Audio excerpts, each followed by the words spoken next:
Good evening, ma'am.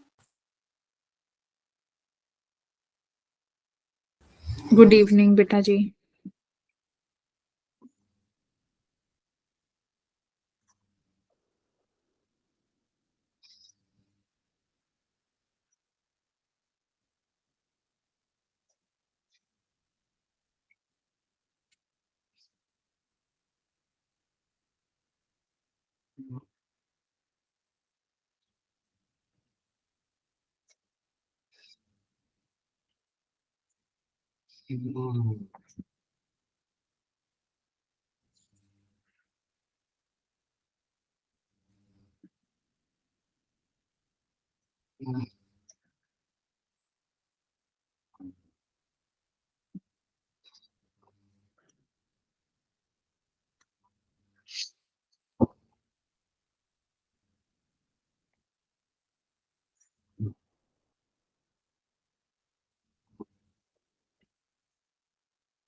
Good evening, ma'am.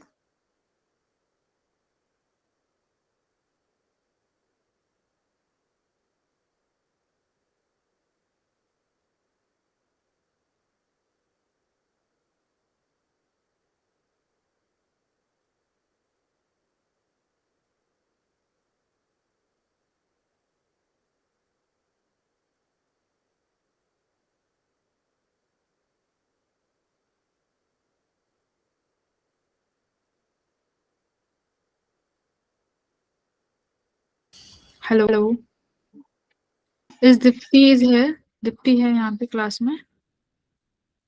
हर्ष, Yes, ma'am. ठीक दे पहले हर्ष। इसने बोलने से पहले ही काट दी बात। मैंने तुम्हें एक मैसेज किया था आज ग्रुप पे। यस मैम, मैंने देखा था। उसके आगे फिर तुमने कुछ किया उसका देख के? यस मैम, मैं आपको रिप्लाई कर दूंगा। नहीं, यहाँ करो रिप्लाई। बताओ फिजिक्स में क्या क्या हो गया तुम्हारा हर्ष, और केमिस्ट्री में भी।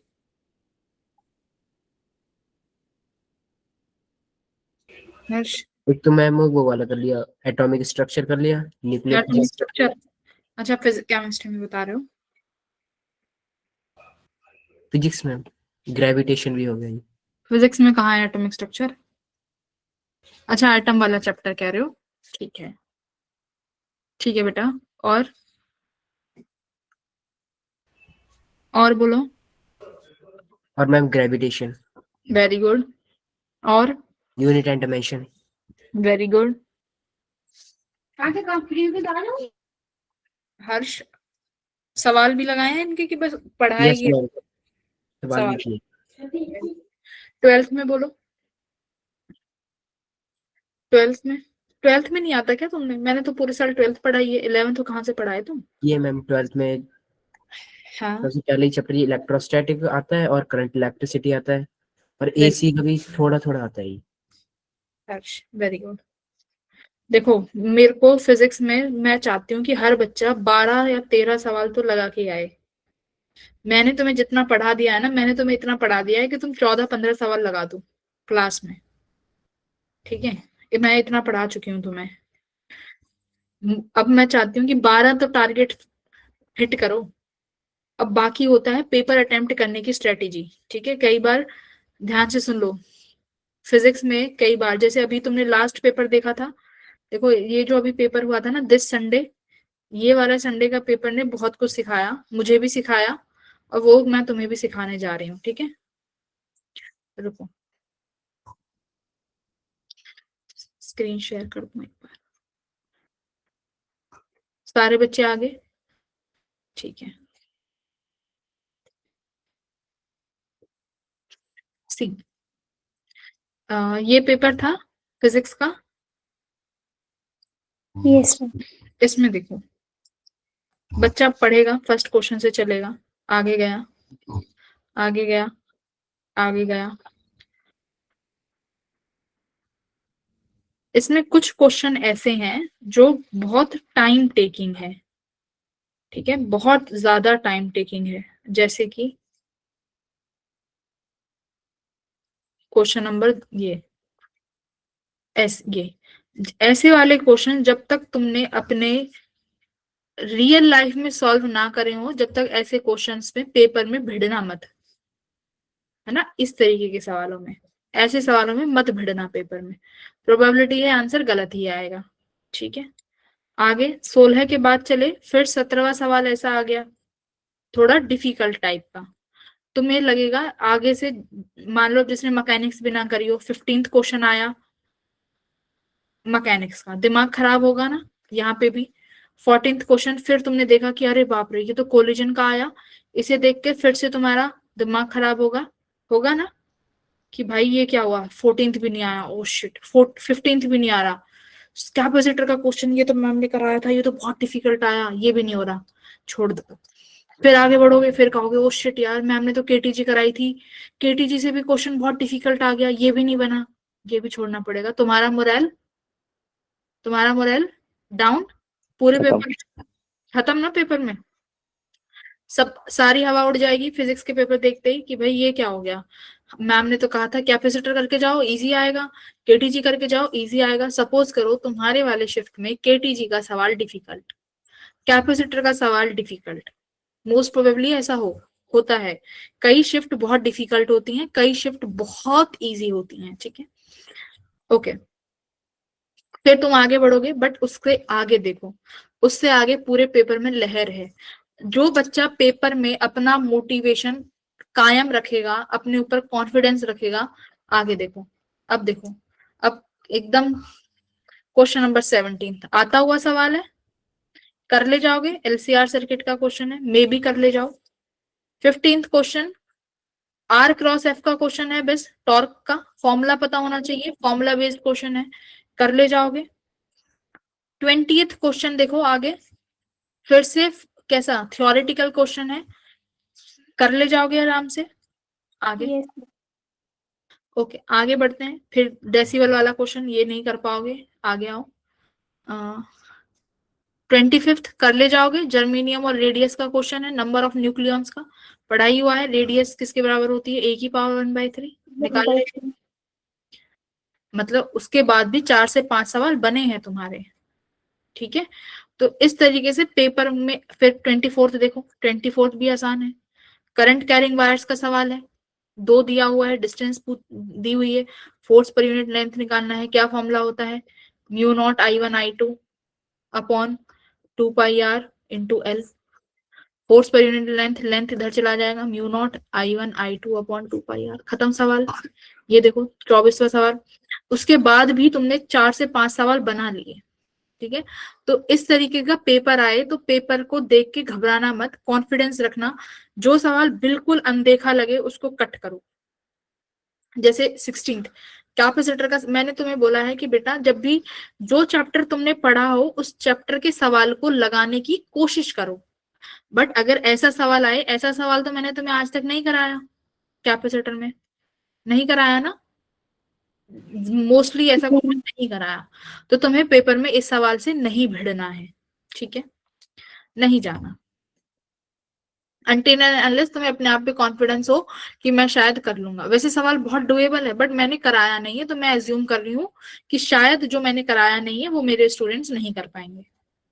तो बट अपने ऊपर कॉन्फिडेंस रखना है, आगे बढ़ते रहो, ठीक है। समय वेस्ट नहीं करना है, मोरल डाउन नहीं करना है पेपर के बीच में, होशो हवास में पेपर करना है। जो सवाल जितना आसान लगे उस सवाल में फंसने के चांसेस उतने ज्यादा हैं, तो पेपर को देख के करना। Got it. तो ये था आज का ज्ञान। ज्ञान कुछ समझ में आया, yes ma'am, ठीक है। आज मैं तुम्हें यूनिट एंड डायमेंशंस करा दूं कि yes केटी ma'am, के क्वेश्चन प्रैक्टिस कराऊं। units and dimensions का बात।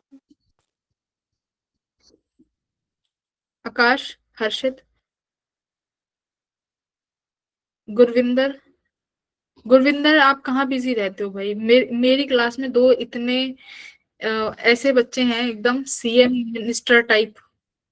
मिनिस्टर्स टाइप बच्चे हैं। एक तो आकाश है फ्रॉम पंजाब, एंड फिर हमारे पास है मिस्टर गुरी। कहाँ गया, आया तो था, दिखा तो था, डीपी तो देखी थी मैंने इसकी। नहीं है, गुरी तो नहीं है इसमें। एक मिनट, गुरविंदर, ये गुरविंदर गुरी है ही ना, गुरी मेहता, नहीं नहीं ये अलग है।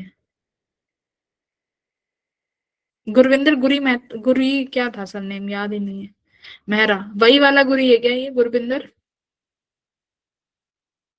अरे बोलो तो, सेम है कि अलग अलग है दोनों। गुरविंदर सिंह आर यू गुरी मेहरा, दोनों सेम पर्सन हो कि अलग अलग हो।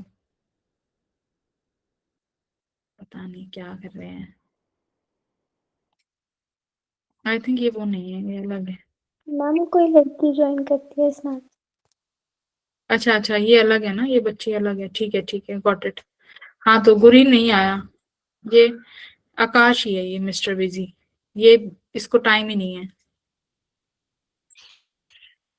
हाँ तो हर्षित क्या पढ़ना है भाई, आगे करा दो यूनिट एंड डायमेंशंस, केटीजी कर लोगे खुद। Yes ma'am. किसी ने शेयर तो करानी है। मैम मैंने किया है, मैं करती कर लो मैम। भाई, कर लो। केटीजी से एक सवाल 100% आता है, कर लो। ओके, तुम्हारे लिए बहुत सॉलिड वो निकाला है मैंने, शॉर्ट नोट, ठीक है, वहां से पढ़ाती हूँ। एक भी टॉपिक ऐसा नहीं छोटा। ये मेरी आवाज मेरे से सुनी नहीं जाती, पता नहीं तुम लोग कैसे सुनते थे।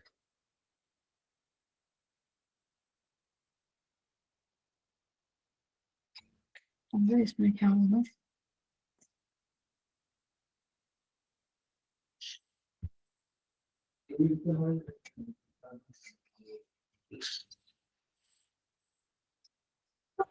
ठीक है, देखो, unit, dimensions, measurement and practical physics, इतने बढ़िया शॉर्ट नोट्स हैं, कुछ भी नहीं छूटा है। ये कवर कर लिया, मतलब पूरी यूनिट एंड डायमेंशंस कवर हो गई। जिसकी नहीं हुई है प्लीज प्लीज प्लीज इस चैप्टर पे ध्यान दो। इजी लेवल, मीडियम लेवल के सवाल लगाने हैं तो लगाने हैं, ठीक है। आ जाओ।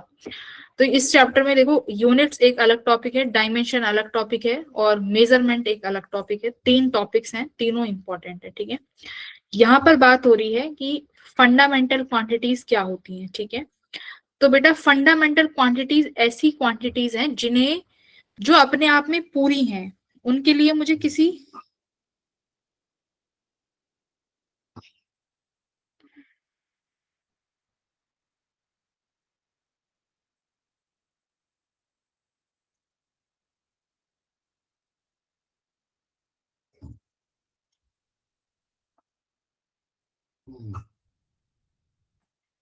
हाँ, फंडामेंटल क्वांटिटीज ऐसी क्वांटिटी है जिसे डिफाइन करने के लिए मुझे किसी और क्वांटिटी की आवश्यकता ना पड़े। जैसे मास, मास का यूनिट क्या है? मास है m। टाइम को डिफाइन कर देते हो क्या? टाइम में। टेम्परेचर को डिफाइन कर देते हो केल्विन में। लेकिन स्पीड के लिए कोई एक पर्टिकुलर वो नहीं है ना, क्या क्वांटिटी। स्पीड को डिराइव करोगे क्या? मीटर पर सेकंड। तो ये डिराइव करनी पड़ी किसमें? मास और टाइम के टर्म्स में। अब एक्सीलरेशन, मीटर पर सेकंड स्क्वायर। तो ये वाली क्वांटिटीज हैं डिराइव्ड क्वांटिटीज, ठीक है। तो फंडामेंटल अकेले अपने आप में सक्षम है। जैसे करंट, करंट की यूनिट क्या है? एम्पियर। एम्पियर अपने आप में पूरी यूनिट है। तो मेरे पास ऐसी फंडामेंटल कितनी यूनिट है? 7 फंडामेंटल यूनिट्स हैं। क्या क्या नाम है? Mass, length, time, temperature, electric current, amount of substance which is your mole, Luminous intensity. हाँ, luminous intensity. Candela is the name of unit. तो 7 ऐसी क्वांटिटी हैं जो अपने अकेले आप में पूरी परिपूर्ण है, बाकी सब डिराइव करनी पड़ती हैं। समझ आ गया? Yes, ma'am. Yes, ma'am. खत्म। उसके बाद देखो, जैसे अब लेंथ को मीटर में लिखते हैं, मास का ऐसा यूनिट किलोग्राम है, टाइम का सेकंड है, इलेक्ट्रिक करंट का यूनिट एम्पियर है, पता है ना, टेम्परेचर का केल्विन है, अमाउंट ऑफ सब्सटेंस यानी मोल्स का क्या है? मोल है, कैंडेला का सीडी से डिराइव करते हैं, ठीक है। That's it. मैम कैंडेला कहाँ यूज होती है? अब तुम्हारे में नहीं हुई कहीं पे यूज, ठीक है। ल्यूमिनस इंटेंसिटी नहीं यूज हुई, छोड़ो। ओके, सप्लीमेंट्री यूनिट्स, 2 तरीके की सप्लीमेंट्री यूनिट्स हैं। सप्लीमेंट्री यूनिट्स देखो कौन कौन सी हैं? रेडियन और स्टीरेडियन। स्टीरेडियन, रेडियन क्या होता है? पलक ध्यान से सुन लेना इस चैप्टर को आप, ठीक है, बहुत इंपॉर्टेंट है। यस मैम, एक बार किया भी हुआ। Very good. देखो, मुझे बहुत अच्छा लगता है जब बच्चे मेहनत कर रहे हैं। पलक अब बहुत मेहनत कर रही है, तो आउटपुट भी जरूर आएगा, ठीक है। जो बच्चे मेहनत करते हैं ना, उनका रिजल्ट जरूर आता है, जरूर आता है। लास्ट टाइम में भी एक ऐसा बच्चा था, रोहित नाम था उसका, ठीक है। क्लास में पता नहीं कैसे कैसे सवाल पूछता था जिनका कुछ मतलब कुछ लॉजिक नहीं होता था उनका, बट वो पढ़ता बहुत था। एक कुछ बच्चे होते हैं ना, एकेडमिकली थोड़े वीक होते हैं, बट बहुत हार्ड वर्किंग बहुत होते हैं, है ना। कुछ गॉड गिफ्टेड होते हैं, देखो कुछ गॉड गिफ्टेड होते हैं, बट हर बच्चा गॉड गिफ्टेड नहीं हो सकता ना, है ना। उनको क्या करना पड़ता है, हार्ड वर्क, है ना। जैसे हम जैसे बच्चे हैं भाई, हम गॉड गिफ्टेड, तो क्या है, वो बहुत मेहनत करता था, तो उस हम लोग टीचर्स को रहता था पता नहीं कर भी पाएगा क्वालिफाई कि नहीं भी कर पाएगा, तो उसका लास्ट टाइम परसेंटाइल अपनी कैटेगरी के हिसाब से बहुत अच्छा आया, 85 परसेंटाइल आया उसका अपनी कैटेगरी के हिसाब से, तो बहुत अच्छा परसेंटाइल था उसका, और बढ़िया कॉलेज में एडमिशन हो गया उसका, है ना। तो हार्डवर्क हमेशा पे ऑफ करता है ना। तो जो बच्चे मेहनत कर रहे हैं ना, घबराओ मत, सबको उनका आउटकम जरूर मिलेगा। Okay, come to the topic, radian और स्टीरेडियन। अब देखो, जब भी हम एंगल मेजर करते हैं 180 डिग्री, 60 डिग्री, वो डिग्रीज में हो गया। एक होता है रेडियन में, जैसे पाई/3, है ना, पाई/6, ये सब किस में मेजर होता है, रेडियन में, रेडियन में। तो ये सब रेडियन की यूनिट है। अब रेडियन किस में मेजर होता है, 2D में। किस में मेजर होता है भाई, 2 डायमेंशन में, है ना। सर्कल है, ये सर्कल है मेरे पास, ये पॉइंट ए है, ये पॉइंट मेरे पास बी है, ये बीच में कुछ एंगल बना रहा होगा, तो ये वाला किस में मेजर होता है, 2D में। ठीक है, तो 2D में हम क्या यूज करते हैं, स्टीरेडियन, सॉरी रेडियन। क्या यूज करेंगे बेटा, रेडियन। रेडियन। देखो, अब रेडियन ये एक ऐसी यूनिट है जिसकी यूनिट तो है बट इसके डायमेंशन नहीं है। नहीं। ठीक है, नहीं। रेडियन और स्टीरेडियन दो ऐसी यूनिट हैं, ये डायमेंशनलेस क्वांटिटी है। कैसी क्वांटिटी है, डायमेंशनलेस। डायमेंशनलेस क्वांटिटी, मतलब इनका कोई डायमेंशन नहीं है। जैसे मास, लेंथ, टर्म, टाइम, टेम्परेचर, इसका कोई डायमेंशन नहीं है, डायमेंशन लेस क्वांटिटी है दोनों, रेडियन और स्टीरेडियन दोनों। लेकिन इनके पास यूनिट्स हैं, डायमेंशनलेस बट हैव यूनिट्स। जैसे रेडियन, रेडियन क्या है, रेडियन इज अ यूनिट। स्टीरेडियन क्या है, यूनिट है। स्टीरेडियन कब यूज होता है, 3D में। किसमें, 3D एंगल को मेजर। 3D एंगल में। जैसे कि वाटरमेलन, वाटरमेलन में से मैं तुमसे कहूँ एक पीस कट करके दे दो, तो कितना एंगल कट करके तुमने दिया है, तो वो सब जो होगा वो 3D होगा। क्लियर हुआ, बस इतना समझो, उससे ज्यादा नहीं समझना। बोलो hello. Yes ma'am. Yes ma'am. Yes ma'am. बहुत अच्छी बात। ओके, यहाँ पर कुछ फिजिकल क्वांटिटीज हैं, देखो इंपॉर्टेंट फिजिकल क्वांटिटीज दी हुई हैं। जैसे मुझे क्या दिया हुआ है, एंगुलर एक्सिलरेशन। एंगुलर एक्सिलरेशन क्या होता है, देखो एंगुलर एक्सिलरेशन जैसे कि ओमेगा होता है मेरे पास, एंगुलर वेलोसिटी ओमेगा, जिसे मैं क्या लिखती हूँ, v equals to r omega, velocity में हो गया। ठीक है, ऐसे ही एंगुलर एक्सिलरेशन होती है क्या, acceleration equals to r alpha. Alpha क्या है बेटा, एंगुलर एक्सिलरेशन, तो अल्फा किसके बराबर आया, देखो a बाय आर। हाँ, अगर इसको एंगुलर के टर्म्स में लिखना चाहो तो एंगुलर के टर्म्स में क्या हो जाएगा, radian second inverse. Angular velocity किसके बराबर हो जाता है, रेडियन पर सेकंड। देखो इसको ना ऐसे भी लिख सकते हो, जैसे सुनो, जैसे मेरे पास एक्सीलरेशन क्या होता है भाई, सॉरी वेलोसिटी क्या लिखते हो, dr bye displacement upon time. dt, यानी dr बाय dt। r क्या है, पोजीशन, पोजीशन ही तो है, r is position upon time. ठीक है, ऐसे ही हमारे पास एंगुलर वेलोसिटी ओमेगा को हम क्या लिखते हैं, d theta by dt। Theta क्या होता है, एंगुलर डिस्प्लेसमेंट, याद है, थीटा है एंगुलर डिस्प्लेसमेंट। एंगुलर डिस्प्लेसमेंट किससे डिनोट करते हैं बेटा, एंगुलर है, डिस्प्लेसमेंट है तो रेडियन से, किससे, रेडियन। डिस्प्लेसमेंट की यूनिट रेडियन है, तो ओमेगा की क्या हो जाएगी, टाइम के रिस्पेक्ट में डिवाइड कर रहे हो तो ओमेगा क्या हो जाएगा, रेडियन पर सेकेंड। फिर बात आई एक्सीलरेशन की, एक्सीलरेशन क्या होता है, वेलोसिटी अपॉन टाइम, तो ओमेगा एंगुलर वेलोसिटी है, तो एंगुलर एक्सीलरेशन कितना हो जाएगा, डी ओमेगा बाय dt। तो ओमेगा रेडियन पर सेकंड था, फिर एक बार और सेकंड हो गया तो रेडियन पर सेकंड स्क्वायर हो जाएगा। क्लियर हुआ, तो इस तरीके से ये यूनिट हो गई, याद रखनी है। मोमेंट ऑफ इनर्शिया की यूनिट तो पता होनी चाहिए, क्या है यूनिट, मोमेंट ऑफ इनर्शिया का फॉर्मूला क्या होता है बेटा, इनर्शिया का फॉर्मूला होता है मास इनटू डिस्टेंस का स्क्वायर। इतना याद रखो, क्या है, मास इनटू डिस्टेंस का स्केयर, ये फॉर्मूला होता है। तो मास के लिए केजी और रेडियस के लिए मीटर का स्केयर। क्लियर हुआ? सेल्फ इंडक्टेंस यानी जो एल होता है उसकी यूनिट क्या है? हेनरी। मैग्नेटिक फ्लक्स की यूनिट क्या है? वेबर। पोल स्ट्रेंथ की यूनिट क्या है? Ampere metre. याद रहेगी? Pole yes yes ma'am. Yes ma'am. Ampere metre. Viscosity की यूनिट क्या है? पॉइज। ठीक है। रिएक्टेंस की ओम। स्पेसिफिक हीट की पता हो जाएगी, स्पेसिफिक हीट अभी पढ़ाया है भाई, Q equals to M, sorry हाँ S equals to M upon delta T. तो sorry Q upon M delta T, तो Q किसके बराबर हो जाएगा? MS डेल्टा टी के बराबर। तो ये वही है, Q को जूल लिख दो, T is your kelvin inverse, mass is your kilogram.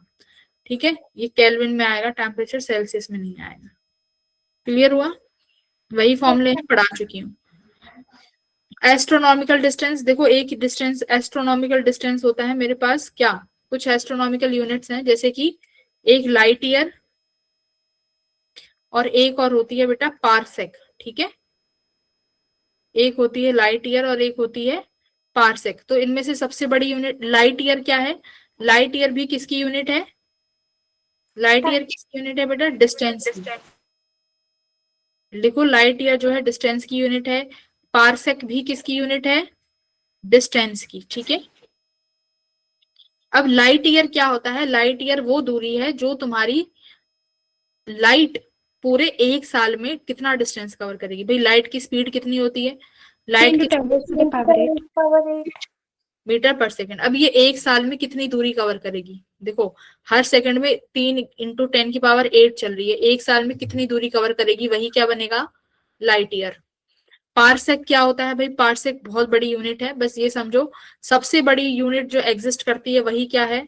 Parsec. ठीक है, क्या है बेटा? पारसेक। इसको समझाने का समय नहीं है, वरना समझा देती। बोलो क्या है? पारसेक। इतना याद रहेगा? Yes ma'am. Yes ma'am.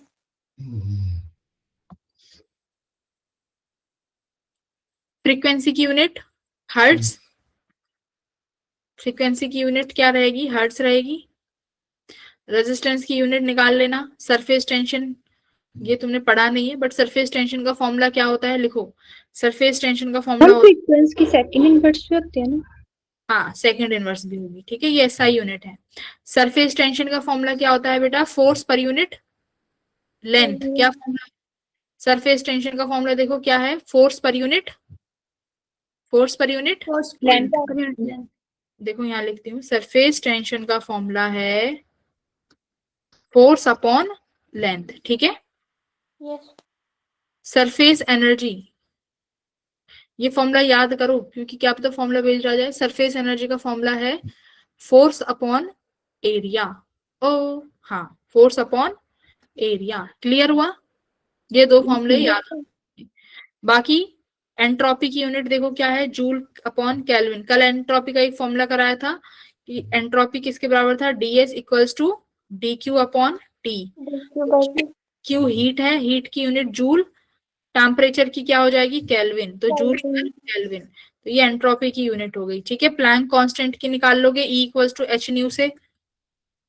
Permeability देखो म्यू नॉट, मैंने क्या बोला था? म्यू नॉट और एप्सिलॉन नॉट का फॉर्मूला तो याद ही रखना, इन्हीं चीजों से फंसाता है मोस्टली। ठीक है, बच्चे लास्ट में यहीं पर आके फंसते हैं और यहीं पे कैलकुलेशन होती है लंबी। मेरी मानो तो म्यू नॉट और एप्सिलॉन नॉट तो याद ही रख लो। ठीक है, मैम एक बार formula. Weber upon ampere metre, खत्म। और epsilon naught coulomb square upon newton metre square. ठीक है, म्यू नॉट का याद करने का तरीका वेब हो गया, बट याद रखना वेब अपॉन में है, ये रहा वैम। वैम है ना, वैम अपॉन लगाना है। ऐसे कूलम्ब का बना लेना कुछ भी जो तुम्हें मन करे बनाने का। तो इस तरीके से अपने इन दोनों के तो याद करके जाना, मैं यही बोलूंगी, आधी दिक्कत खत्म हो जाएगी अगर म्यू नॉट और एप्सिलॉन नॉट का फॉर्मूला याद रख के गए तो। क्लियर? मैम फिर कूलम्ब और वेबर की क्या यूनिट लेंगे हम वहाँ पे डायमेंशन में? इसका डायमेंशन फॉर्मूला याद रख के जाना, यूनिट्स के साथ साथ डायमेंशन फॉर्मूला भी याद रख के जाना कि एप्सिलॉन नॉट और म्यू नॉट का डायमेंशन फॉर्मूला क्या है। बाकी तो वरना फिर वेबर की निकालोगे, कूलम्ब्स की निकालोगे। ठीक है, तो इसकी दोनों चीज याद होनी चाहिए तुम्हें। सुनो, आधी दिक्कत खत्म। एप्सिलॉन नॉट म्यू नॉट का यूनिट और डायमेंशन फॉर्मूला याद करके जाना है। ठीक है बेटा, आ जाओ आगे। फिर देखो यहाँ पे डायमेंशन फॉर्मूला दिया हुआ है, इसमें देख लो कहीं दिया हुआ हो तो। मैग्नेटिक फ्लक्स का दिया हुआ है, बट फ्लक्स इजी है, फाई इक्वल्स टू बी ए है। ठीक है, तो बी का फिर से देखो, फिर बी का याद करना पड़ेगा, है ना। बी भी कहाँ फंस जाते हो, एफ बी का तो इजी है, F equals to q v B होता है। ठीक है, तो बी का डायमेंशन फॉर्मूला बहुत आसानी से निकल सकते हैं, तो बी का बेशक याद मत रखो, क्योंकि बी का डायमेंशन फॉर्मूला कहाँ से आ जाएगा, F equals to q v B. और इससे भी आसान है क्या, F equals to I L B से निकालना, क्योंकि क्यू के पास कोई स्टैंडर्ड यूनिट नहीं है, क्यू गुलाम, फिर क्यू को फिर चेंज करना पड़ेगा एम्पियर में, और करंट अपने आप में स्टैंडर्ड यूनिट है। तो ये फॉर्मूले निकालना जब मैग्नेटिक फील्ड की यूनिट चाहिए हो तो। बात समझ में आ गई। Yes ma'am. और ये रहा तुम्हारे पास मैग्नेटिक फील्ड इंटेंसिटी, भाई म्यू नॉट, ये रहा देखो, ये रहा मैग्नेटिक परमिएबिलिटी। ठीक है, म्यू नॉट मैग्नेटिक परमिएबिलिटी, और एप्सिलॉन का भी होगा इसमें, देख लेना। ये रहा इलेक्ट्रिक परमिटिविटी, ये क्या होगा 1/4 पाई एप्सिलॉन नॉट। ये एप्सिलॉन नॉट का है और ये म्यू नॉट का है। ठीक है जी। Yes ma'am. तो देखो फॉर्मूले में ज्यादा फर्क नहीं है भी तो भी याद करके जाना, ये याद करके जाने हैं हर बच्चे ने, बाकी सबके आसानी से निकल आते हैं, दिक्कत नहीं आती। हो गए, आगे बढ़ो। यस।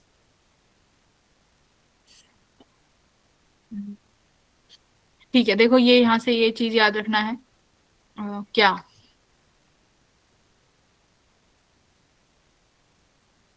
ये जो भी है देखो, ये वाला 13 पॉइंट देखो, इन सब का जो यूनिट है वो टाइम T1 है। ठीक है, देखो सबका यूनिट सिर्फ और सिर्फ कितना है, टाइम में है। क्या क्या, आरसी, बेटा आरसी क्या होता है, टाइम कांस्टेंट, याद है।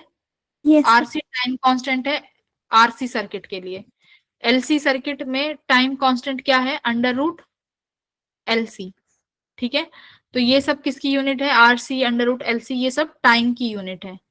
फिर उसके बाद L by R, R L circuit जो होता है, एल आर सर्किट जिसमें डिके और ग्रोथ सिखाया था, कुछ याद है, एल आर सर्किट और आरसी सर्किट में। यस। तो दोनों में वहां पर टाइम कांस्टेंट हम टाउ लेते हैं, तो उधर टाइम कांस्टेंट लिखते हैं ना, i equals to i not e की power minus t by tau, q equals to q not e की power minus t by tau. ये एल आर सर्किट और ये आरसी सर्किट। क्या हो रहा है, डिके हो रहा है कि ग्रोथ हो रहा है, दोनों में, दिस इज डिके या ग्रोथ, डिके। वेरी गुड, यहाँ दोनों में डिके हो रहा है, करेक्ट। तो यानी ऊपर वाला करंट है, करंट में एल आर सर्किट है, तो टाउ का फॉर्मूला क्या है भाई, एल बाय आर। ठीक है, आरसी सर्किट में टाउ क्या है, आरसी, बोलो, क्लियर हुआ। Yes ma'am.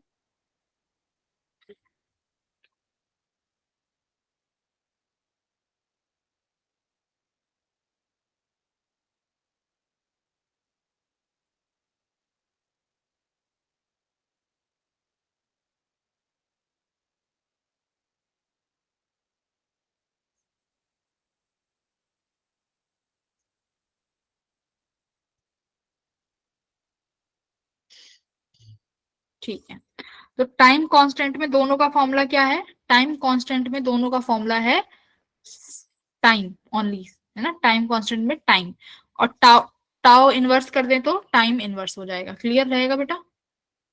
टाउ की यूनिट्स क्या है, टाउ की यूनिट्स हैं ओनली टाइम, यानी सेकंड, बोलो, ये याद रहेगा, इजी था। Yes ma'am.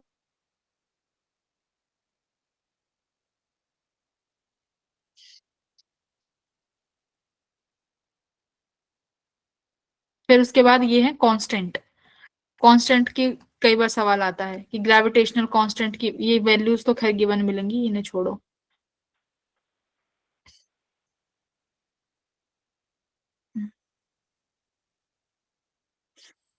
ठीक है, फिर आता है देखो मेरे पास सिग्निफिकेंट फिगर्स, है ना, कि सिग्निफिकेंट फिगर्स क्या होता है।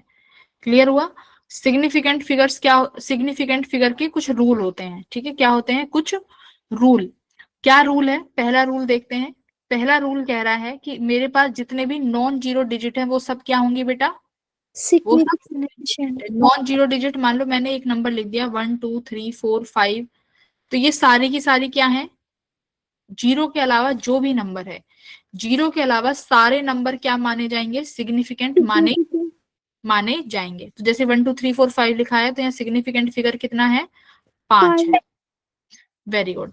सेकंड वाला देखो, सेकंड वाले में क्या कह रहा है, all zeros between two non zero digits are significant. ये कह रहा है कि दो नॉन जीरो नंबर मतलब है जीरो के अलावा 1 2 3 4 5 6 7 8 9, तो अगर इन दो नॉन जीरो नंबर के बीच में जितनी जीरो आ रही हैं, चाहे जितनी, वो सारी कैसी होंगी, वो सारी सिग्निफिकेंट होंगी, सारी सिग्निफिकेंट होंगी। यानी कैसे याद रख सकते हो, सैंडविच जीरोज आर सिग्निफिकेंट, है ना, ये सैंडविच हो गई ना दो नंबर के बीच में, तो सैंडविच जीरोज आर, सिग्निफिकेंट। बोलो, ठीक है। Rule number third, if the number is without decimal part then the terminal or trailing zeros are not significant। देखो ये कह रहा है, जैसे मान लो मेरे पास एक नंबर लिखा हुआ है 1 2 3, इस 1 2 3 के आगे मैं चाहे जितने जीरो लगा दूं, क्या उस जीरो का कुछ मान्य है, नो। वन, भाई मैं 100 के आगे कितनी जीरो लगाते चले जाऊं, 0 0 0, ये रहेगा तो अभी भी 123 ही ना।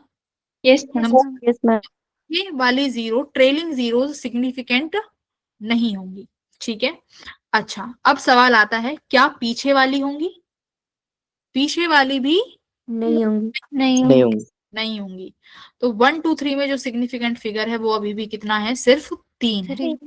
तो अगर मेरे पास आगे जीरो है पीछे जीरो है, these zeros will not be counted as a significant number, ठीक है।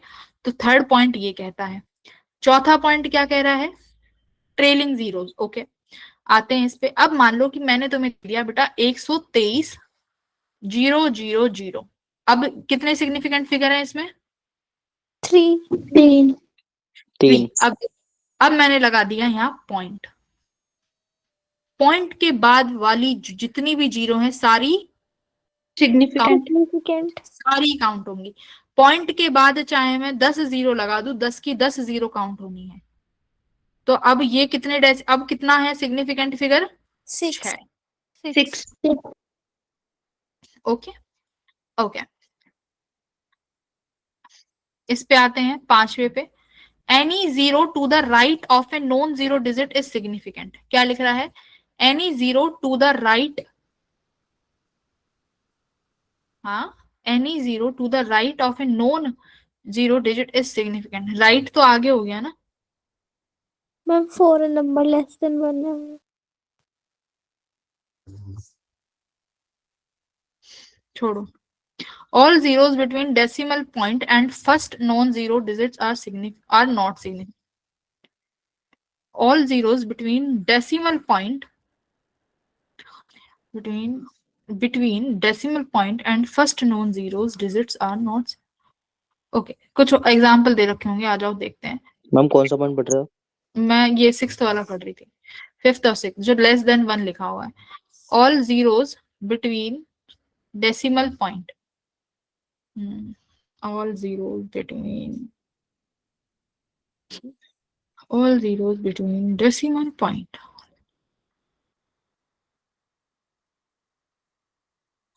मैम ऐसा कर रहा है 0 पॉइंट समथिंग होगा तो उसके बाद 0 0 और 1 हो गया तो उसके बीच की वगैरह।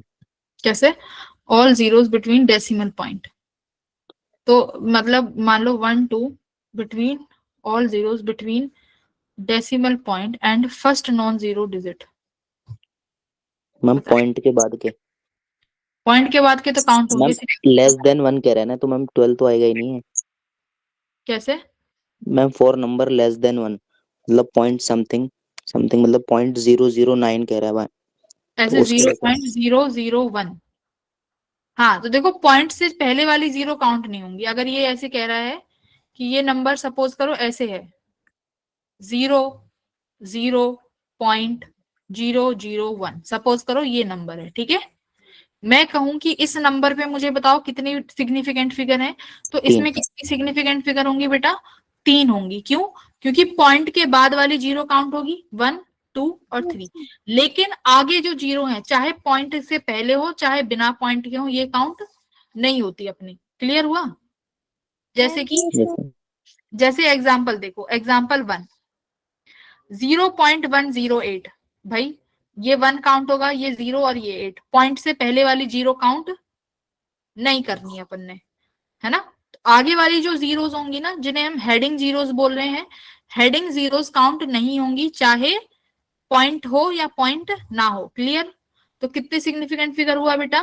3। Got it? आगे देखो 40.000, पॉइंट के बाद सारी जीरोस काउंट होंगी और ये वाली जीरो भी काउंट होगी, ये वाली जीरो भी काउंट होगी। Yes, yes ma'am. क्योंकि ये इसके बाद आया है ना, 4 के बाद, तो ये वाली जीरो काउंट होगी, याद रखना। तो कितनी सिग्निफिकेंट फिगर हुई? 1, 2, 3, 4, 5। बेटा ये वाला याद रखना, देखो 40 वाला, ठीक है? ओके। Yes ma'am. तीसरा आओ ये 1.23। अब देखो जो भी ये पावर में होता है ना, 10 की पावर, चाहे 10 की पावर में कोई भी नंबर हो, ये मेरा काउंट नहीं होता। तो ये जो 10 की पावर होती है ये सिग्निफिकेंट फिगर नहीं है। सिर्फ कितना सिग्निफिकेंट फिगर आएगा? जो ये आगे लिखा हुआ है, कितना? 1.23।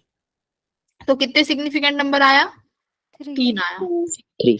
अब ये बताओ जो लास्ट का है ये 0.000, इसमें कितने होंगे? 2 होंगे मैम, ऊपर वाले में 1 होगा फिर। 1 और 2, तो सिर्फ 2 ही होंगे। Yes ma'am. कौन से ऊपर वाले में? मैम 0.001 में भी 1 होगा फिर। 0.01 वाले में। एक मिनट।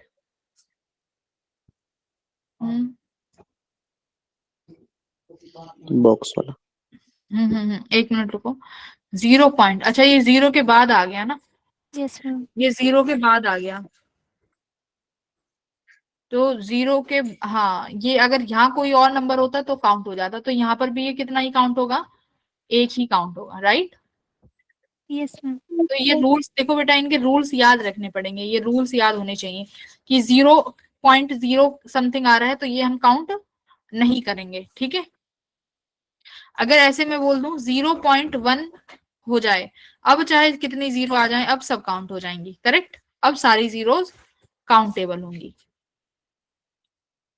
तो इसमें कितना हो जाएगा सिग्निफिकेंट फिगर? 4 हो जाएगा, है ना? 4। हाँ, तो ये कुछ बेस्ट एग्जांपल्स हैं, ये हमें पता होना चाहिए, ठीक है? ओके, फिर आगे क्या बोला है देखो, the product will be reported as having as many significant digits as the number involved in the operation with the least number of significant digits। ठीक है, ये कह रहा है कि मान लो तुम दो चीजों का प्रोडक्ट कर रहे हो, यानी दो हमने नंबर्स का मल्टीप्लाई किया, जैसे मैंने 2 नंबर का मल्टीप्लाई किया, तो जब आंसर आएगा ना तो मुझे आंसर में वो रखना है जिसका least number of significant digit हो, ठीक है? आंसर में मुझे लीस्ट नंबर रखना है। सवाल से समझते हैं, देखो पहला, ये मैंने इस सेकंड से मल्टीप्लाई किया, मुझे पहले नंबर का सिग्निफिकेंट फिगर बताओ कितना है, काउंट करके। 3। 6 नहीं पहले मैम, 3 है। 3। 3 है ना? Yes ma'am. Second yes. वाले का, सेकंड का सिग्निफिकेंट फिगर बताओ। 5। 5। 2। ठीक है, 5 है। अब क्या कह रहा है कि मल्टीप्लाई करके जो भी नंबर आए, मल्टीप्लाई करके जो भी नंबर आए, मुझे किस में रखना है अपना answer? The number involve in the operation with the least number of significant digits. तो total number of significant digit रखो, the product will be reported as having as many significant digit as the number involved in the operation with the least number of significant digit। yes, तो मुझे अपना answer किस में रखना पड़ेगा? जिसका number least है। इसको मल्टीप्लाई करके क्या आंसर आया? 0.017068। तो ठीक है, तो मुझे अब इसको कितने में कब तक लेके आना पड़ेगा? जब तक मेरी 3 सिग्निफिकेंट डिजिट नहीं हो जाती। जैसे अभी कितनी आ रही है इसमें? इसमें आ रही है 1, 2, 3, 4, 5, इसमें 5 आ रही है ना, तो कितना कहाँ तक इसको राउंड ऑफ करना पड़ेगा? मुझे इसे राउंड ऑफ 3 तक, ठीक है? 3 तक मुझे राउंड ऑफ करना पड़ेगा। एक सेकंड, इसमें मुझे गलत क्यों लग रहा है? एक मिनट रुको,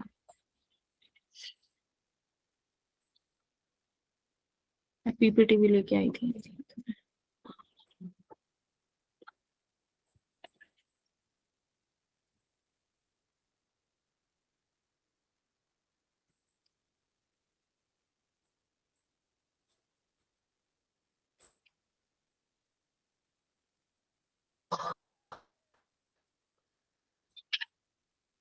ये रहा multiplication rule with the least significant figure. ठीक है, सही लिखा हुआ। Finally should retain as many significant figure as there are in the original number with the least significant figure. ठीक है, सही लिखा हुआ है ना। तो हमें इस ऑप्शन को यानी इस आंसर को तब तक राउंड ऑफ करना है जब तक कितने सिग्निफिकेंट फिगर ना हो जाएं, 3 सिग्निफिकेंट फिगर ना हो जाएं। क्लियर हुआ? ये कब होगा? जब हम क्या करेंगे, प्रोडक्ट कर रहे होंगे। ठीक है, तो मल्टीप्लाई करते वक्त अपने आंसर को कहाँ छोड़ना है, कहाँ छोड़ना है? दोनों में से जो भी लीस्ट नंबर का है सिग्निफिकेंट, 2 नंबर्स में से जो भी लीस्ट फिगर है उस वहां तक छोड़ना है। ठीक है, उसके बाद एडिशन का रूल अलग होता है। ये रहा द सम और डिफरेंस, यानी मल्टी प्लस और माइनस। प्लस और माइनस में क्या है, can be no more precise than the least precise number involve in the mathematics. कितनी डिफिकल्ट लैंग्वेज है, देखो इसमें पढ़ते हैं हम प्लस और एडिशन वाला। देखो एडिशन और सब्ट्रैक्शन क्या लिखा हुआ है यहाँ पे, the final result should retain as many decimal places as are there in the number with the least decimal places। इसका मतलब है इसमें मुझे सिर्फ डेसिमल के बाद देखना है। डेसिमल के बाद जो सिग्निफिकेंट फिगर है वो मिनिमम देखना है किसमें है। बात समझ में आ गई? एडिशन और सब्ट्रैक्शन में देखा था टोटल सिग्निफिकेंट। सुनो, मल्टीप्लीकेशन में क्या देखा था, टोटल सिग्निफिकेंट। हाँ, मल्टीप्लीकेशन में देखा था टोटल सिग्निफिकेंट फिगर। एडिशन और सब्ट्रैक्शन में किसके बाद देखेंगे, डेसिमल के बाद। डेसिमल के बाद कितना है, जैसे देखो पहला पॉइंट है 12.52, कितनी सिग्निफिकेंट फिगर है इसमें, पॉइंट के बाद टोटल तो पॉइंट के बाद 2 है ना, 2 हाँ। अब देखो 349.0, पॉइंट के बाद कितनी है, 1। 8.24, पॉइंट के बाद कितनी है, 2। सब कुछ ऐड किया, मेरा फाइनल आ रहा है 369.76। तो ये आंसर अब गलत है। क्यों? क्योंकि मुझे पॉइंट के बाद कितना नंबर रखना है, लीस्ट। तो पॉइंट के बाद इसको राउंड ऑफ करो कब तक, जब तक मेरा पॉइंट के बाद कितना नंबर ना रह जाए, 1। क्योंकि लीस्ट पॉइंट के बाद लीस्ट डेसिमल नंबर कितना है, 1 है ना। हाँ, तो पॉइंट के बाद जो सिग्निफिकेंट फिगर है वो देखना है लोएस्ट नंबर। तो जैसे इसमें 1 था तो आंसर शुड बी 1। इसको राउंड ऑफ करोगे। क्लियर हुआ? बोलो क्या आया? तो मल्टीप्लीकेशन में टोटल सिग्निफिकेंट फिगर का लिस्ट, यस मैम। एडिशन और सब्ट्रैक्शन में पॉइंट के बाद के सिग्निफिकेंट का लिस्ट। क्लियर हुआ? जैसे यहाँ पर एग्जांपल देखो 160.45, तो पहले वाले में कितना है डेसिमल, 2, यहाँ 3। इसको ऐड करो, ऐड करके लास्ट में 3 ही डिजिट आएंगे, लेकिन फाइनल आंसर 2 पे छोड़ेंगे। क्लियर हुआ? फाइनल आंसर 2 पे छोड़ा है। सेकंड एग्जांपल, यहाँ पर 3 है, यहाँ पर 1 है और यहाँ पर 2 है। फाइनल आंसर कितने पॉइंट के बाद कितने डेसिमल पे छोड़ेंगे, पॉइंट के बाद 43.5। तब तक राउंड ऑफ करते रहेंगे। ठीक है, तो इसका मतलब सिग्निफिकेंट फिगर का आंसर निकालने के लिए राउंडिंग ऑफ आनी चाहिए। हाँ या ना? तो राउंडिंग ऑफ आनी चाहिए। देखो भाई, ये तुम्हें ना याद रखने पड़ेंगे। मैम वो ओड इवन में होता है कंफ्यूजन, जब उसके पास 5 हो ना उसके आगे, तब करना कब नहीं। कोई नहीं, अब समझ लेना। ठीक है, इट्स फाइन। पहला रूल क्या कह रहा है, if the digit to the right of the last reported digit is less than 5, round it. देखो इसमें विद एग्जांपल नहीं है मेरे पास, यहाँ पर और अच्छे से दिखा हुआ है। ये रहा। पहला रूल क्या कह रहा है, इफ लास्ट सिग्निफिकेंट, देखो यहाँ पे है, क्वेश्चन से समझाऊं कि थ्योरी से समझाऊं? पहले क्वेश्चन से समझते हैं, ठीक है, फिर थ्योरी पे चलेंगे। देखो पहला सवाल लिख रहा है 14.63। क्या लिखा है, 14.63। लास्ट वाला नंबर क्या है, ऑड है, 5 से कम। ऑड भी है और 5 से कम भी है। तो क्या कर दो, इस नंबर को ड्रॉप कर दो। देखो क्या लिखा है, if last significant digit is less than 5, less than 5 है ना, बोलो। यस अगर मैम। लास्ट डिजिट जो है वो 5 से कम है तो उसको क्या कर दो, छोड़ दो। तो लास्ट डिजिट 5 से कम है तो क्या कर दी मैंने, इसको हमने इसको ड्रॉप कर दिया। तो ये क्या कर दिया, ड्रॉप। क्यों करा है, as last number is less than 5। ठीक है जी, पहला हो गया। आ जाओ सेकंड पढ़ते हैं, रूल नंबर सेकंड। ये रहा rule number second. If last significant digit is greater than 5, अब क्या होगा कि जो लास्ट डिजिट है वो 5 से बड़ी है। अगर 5 से बड़ी है तो क्या करेंगे, then increase the preceding digit by 1 and drop D. तो लास्ट को ड्रॉप कर दो, लेकिन जो लास्ट वाली डिजिट है उसमें एक और बढ़ा दो। ठीक है, जैसे कि सेकंड वाला क्या लिखा है, 14.67। तो लास्ट डिजिट क्या है भाई, 5 से बड़ी है कि छोटी है, बड़ी है। लास्ट बड़ी है मैम। 5 से बड़ी है। तो उसने क्या बोला है कि लास्ट डिजिट को तो काट दो, लेकिन उससे जो पहली वाली है उसमें एक प्लस कर दो। तो ये कितना हुआ, 14.7। अब मान लो मेरे पास होता 14.28, अब क्या करते, मैम 14.3। 14.3, क्योंकि अब ये 5 से बड़ा है तो 8 को काटो, उससे पहले वाले में +1 करो। ठीक है, तो ये हुआ मेरा रूल नंबर सेकंड। फिर तीसरा रूल आता है जब 5 आता है ना, जब 5 आएगा। अब 5 के बराबर आया तो क्या करेंगे, 5 के बराबर आने पे देखो क्या लिखा है, दो केस बनेंगे। If the last digit is equals to 5 then look at the preceding digit, यानी 5 से पहली वाली डिजिट देखेंगे। कैसे देखेंगे, अगर वो इवन नंबर है ना, if preceding digit is even then drop D, तो डी को छोड़ दो। जैसे 14.65, इससे पहला वाला नंबर क्या है, इवन है, तो इस 5 को छोड़ो, क्या लिखोगे, 14.6 लिख देंगे। सेकंड क्या कह रहा है, if the preceding digit is odd, लिखा हुआ है 14.75 है, तो क्या करेंगे, तो कह रहा है पहले वाली डिजिट को 1 से बढ़ा दो, 5 को ड्रॉप कर दो, तो ये 14.8 हो जाएगा। जैसे यहाँ पे देखो एग्जांपल, ये क्या है 14.65, अरे ये तो सेम ही एग्जांपल है। ठीक है, सेम ही है मैम 14.15 हुआ, फिर क्या करेंगे, 15 क्या होगा, 14.15। लास्ट डिजिट ऑड है ना ये, तो ये हो जाएगा 14.2। 5 के बराबर है, उससे पहली डिजिट ऑड है, तो ऑड में एक ऐड करेंगे तो 14.2 हो जाएगा। Okay ma'am. अब यहाँ पर इस वाले में कुछ एग्जाम्पल है, वो एग्जाम्पल पे चलते हैं। देखो इन्होंने कितनी थ्योरी लिखी हुई है, तो इसीलिए जहां से जो आसान लगा वो चीज उठा के ले आई। ठीक है, तो यहाँ पर कुछ एग्जाम्पल दिए हुए हैं, चलो तुम देखना मत, तुम राउंड ऑफ करो। 6.87, देखो चीट मत करना, 6.84, 6.85, 6.87 का कितना होगा, मैम 2 में करना है ना। 6.9। हाँ थोड़ी होता है, 2 में करना है।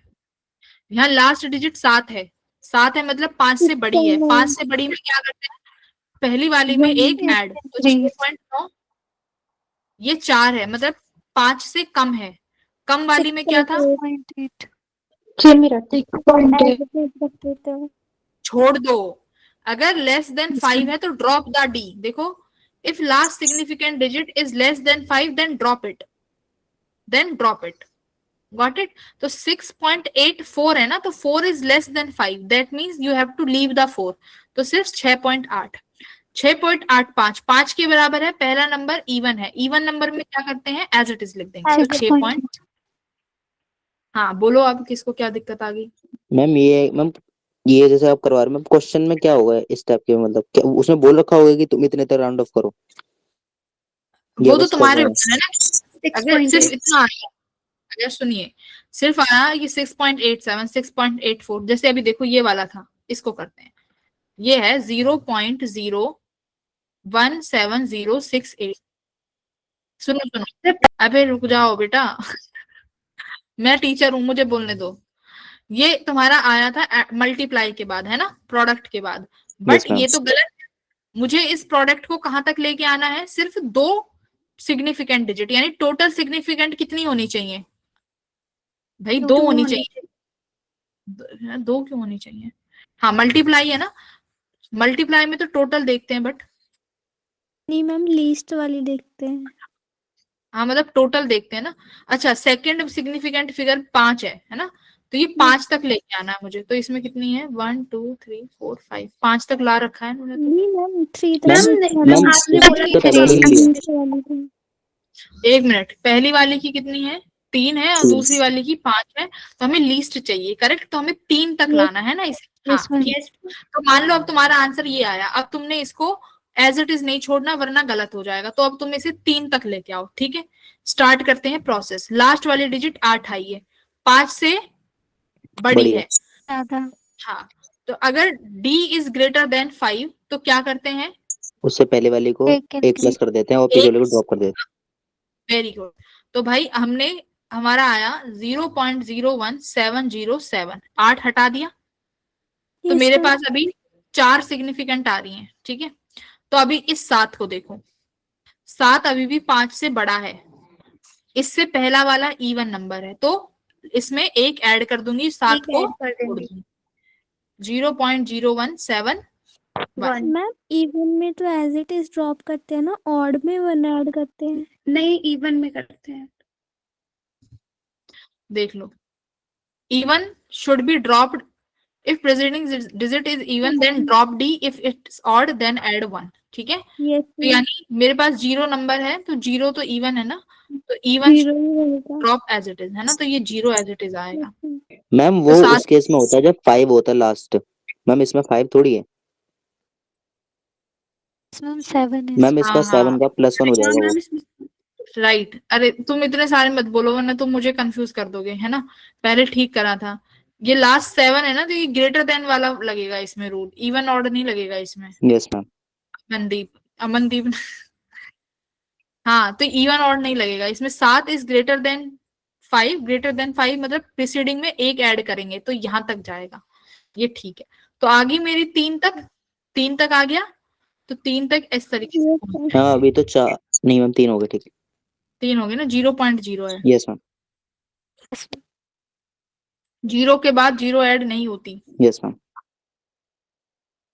तो वो तुमसे सवाल में बोलेगा कि कितना तक तुम्हें रिड्यूस करना है, ठीक है? ऐसे। समझ गया। बढ़िया हुआ समझ गए तो।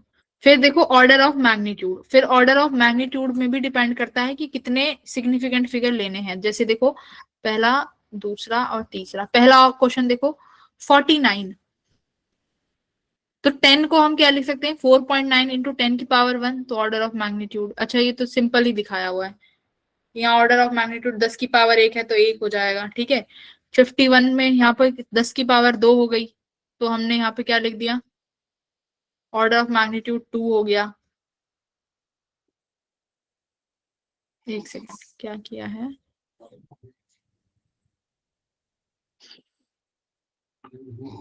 फोर्टी नाइन है, तो इसको 4.9 लिखा। Power of 10 required to represent a quantity. 10⁻1 है, तो ये 49 हो जाएगा, ठीक है? 10⁻1 है, तो ऑर्डर ऑफ मैग्नीट्यूड 2 कैसे होगा? यहाँ पे तो 1 ही होना चाहिए।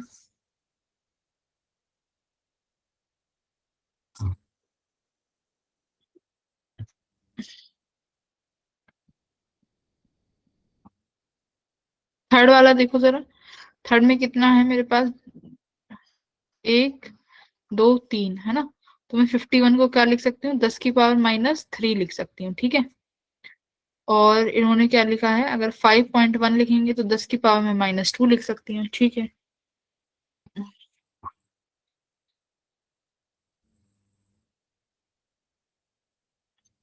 चलो इसको अभी थोड़ा सा देखते हैं, ऑर्डर ऑफ मैग्नीट्यूड को, इसको भी रहने दो, ठीक है? इसको मैम वो 5 का भी पॉइंट है, ताकि उन्होंने 10⁻⁻1 कर दी बात। किसका पॉइंट हटा के? 5.1 का मैम 51 करके उसे। ना ना ना, नहीं नहीं, इसको देखते हैं, अभी वेट करो। अब आ जाते हैं एरर्स पे, ठीक है। एरर पे आ जाते हैं, ये सबसे इंपॉर्टेंट है। ये राउंडिंग ऑर्डर ऑफ मैग्नीट्यूड अभी देख लेंगे लास्ट में, ज्यादा टेंशन मत लो। अब आ जाओ एरर, एरर्स कैसे निकालते हैं, ठीक है। अब एरर के टाइप कितने होते हैं ये देखते हैं, ठीक है।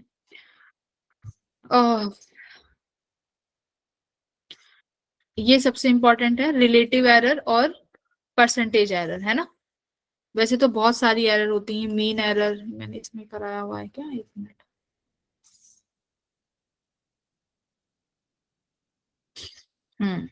देखो ये होती हैं एरर्स। एक होती है एब्सोल्यूट एरर, ठीक है। फिर होती है अपनी रिलेटिव एरर, और लास्ट में होती है परसेंटेज एरर। मुझे बताओ एब्सोल्यूट एरर कैसे निकालते हैं, क्या होती है एब्सोल्यूट एरर या ट्रू वैल्यू एरर्स। मैम ये बता ही दो। हाँ मैं तो बताऊंगी, तुम कुछ तो बताओ, क्या बताओगे। पहले एब्सोल्यूट मीन भी निकालना पड़ेगा।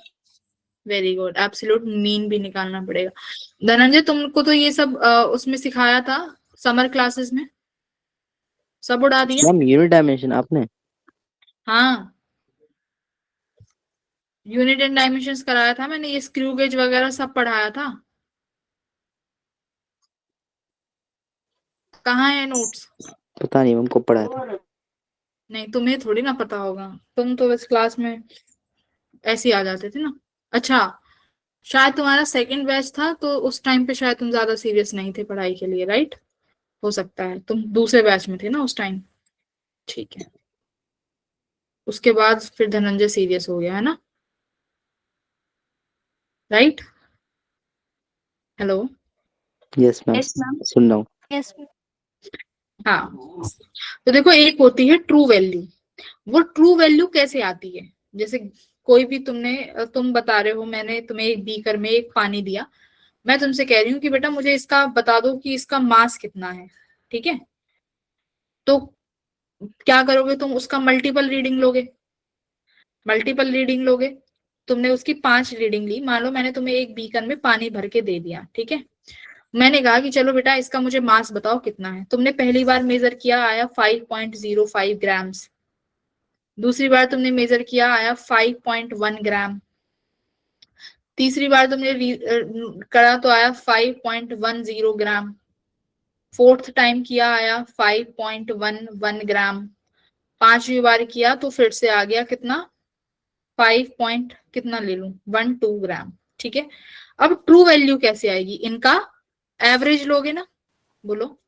मैं यस इनका ma'am. ट्रू वैल्यू कैसे आती है, ट्रू वैल्यू आई, किसी भी एक चीज का बार बार तुमने कैलकुलेशन किया और लास्ट में उसका एवरेज कर दिया। तो यहाँ पे जितनी भी वैल्यू लिखी है, 5.05 प्लस 5.1 प्लस जितनी भी बार है ना, इन सबको ऐड करके डिवाइडेड बाय कितनी रिपीटेशन करी है तुमने, 5 रिपीटेशन, तो 5 कर दो।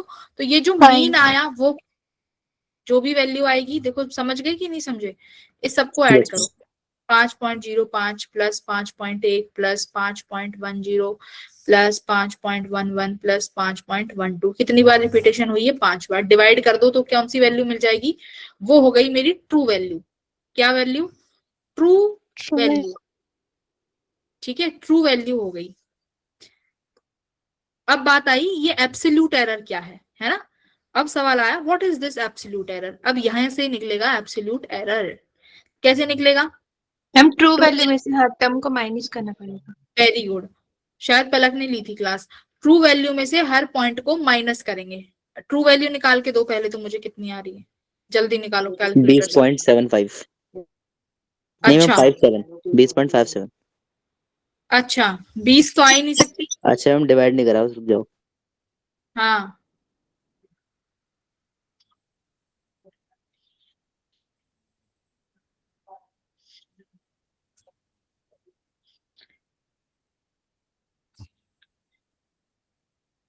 4.114। Seriously 5.05 plus 5.1 plus 5.10 plus 5 point, ऐसा भी नहीं हो सकता, फिर तो सब नेगेटिव एरर आ जाएगा। 5.05 प्लस, और बच्चे भी करो, ऐड ऐड करके डिवाइड ही तो करना है 5 से। 1 2 5.9 इतना भी बड़ा नहीं आएगा। 5.6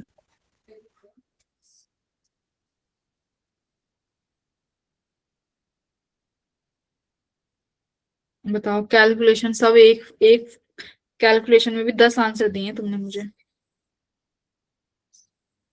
मैम 3.4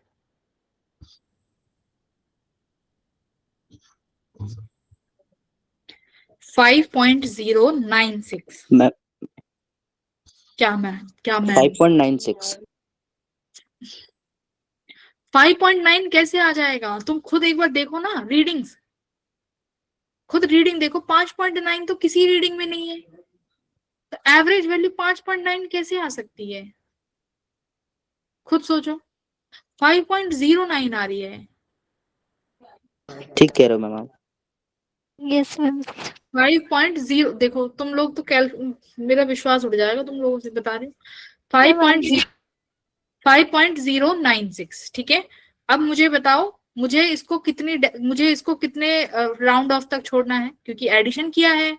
एडिशन के अभी रूल पढ़ के आए हो कि टोटल 3, इसमें कितने हैं मेरे पास सिग्निफिकेंट फिगर? 4। 4 कहां तक रखना है? 3 तक, करेक्ट। या कितना रखूंगी? 2 तक रखूंगी, 3 तक? देखो 5.1 भी है मैम ना, 2 तक यस दो। मैम 5.1 तो 2 तक रखें इसको कि लास्ट yes, में yes. जाके सुनो।